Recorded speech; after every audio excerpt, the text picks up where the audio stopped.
Привет, меня зовут Антон, и сегодня я хочу спросить у прохожих, что они думают о моем знакомом, коллеге и просто хорошем человеке Олеге Головко.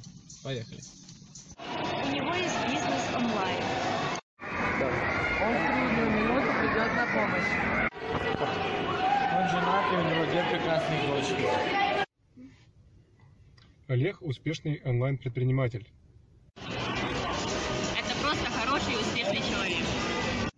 Олег, ну что ж, тебя знают, и это успех.